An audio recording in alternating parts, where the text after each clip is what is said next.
KPSC ಅಕ್ರಮಕ್ಕೆ ಸಂಬಂಧಿಸಿದಂತೆ ಇಡಿ ಏನು ತನಿಖಾ ಅಖಾಡಕ್ಕೆ ಎಂಟ್ರಿ ಆಗಿದೆ. ನಿನ್ನೆ ಏನು ದಾಳಿ ಮಾಡಿದ್ದಾರೆ, ಇವತ್ತು ಕೂಡ ಅದು ಮುಂದುವರೆದಿದೆ. ಬೆಂಗಳೂರಿನ 2 ಕಡೆ ಇಡಿ ರೇಡ್ ಮುಂದುವರೆದಿದೆ. ಒಂದು ಕೆಪಿಎಸ್ಸಿ ಕಚೇರಿ, ಮತ್ತೊಂದು ಶಿವಶಂಕರಪ್ಪ ಅವರ ನಿವಾಸ. ಸತತ 24 ಗಂಟೆಯಿಂದ ಅಲ್ಲಿ ಪರಿಶೀಲನೆಯನ್ನು ಮಾಡಲಾಗ್ತಾ ಇದೆ. ಡಾಲರ್ಸ್ ಕಾಲೋನಿಯಲ್ಲಿ ಶಿವಶಂಕರಪ್ಪ ಅವರ ನಿವಾಸ, ಅಲ್ಲಿ ಹಲವು ದಾಖಲೆಗಳು ಪತ್ತೆಯಾಗಿದೆ. ಬ್ಯಾಂಕ್ ಟ್ರಾನ್ಸಾಕ್ಷನ್ ಡೀಟೇಲ್ ಕೆದಕ್ತಾ ಇದ್ದಾರೆ ಇಡಿ ಅಧಿಕಾರಿಗಳು. ನಿನ್ನೆ ಒಟ್ಟು 20 ಕಡೆ ದಾಳಿಯಾಗಿತ್ತು. ಇವತ್ತು ಕೂಡ ದಾಳಿ ಮುಂದುವರಿಯುವಂಥ ಸಾಧ್ಯತೆ ಗೋಚರಿಸ್ತಾ ಇದೆ.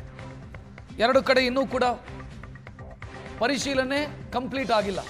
ಒಂದು ಕೆಪಿಎಸ್ಸಿ ಕಚೇರಿ, ಇನ್ನೊಂದು ಶಿವಶಂಕರಪ್ಪ ಅವರ ನಿವಾಸ, ಬೆಂಗಳೂರಿನ ಮನೆ.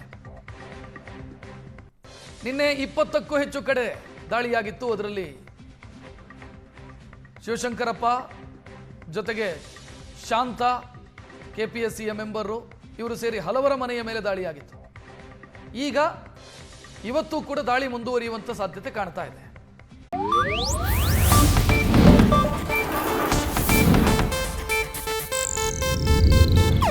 ಇದು ಏಷ್ಯಾನೆಟ್ ನ್ಯೂಸ್ ನೆಟ್ವರ್ಕ್ ಪ್ರಸ್ತುತಿ.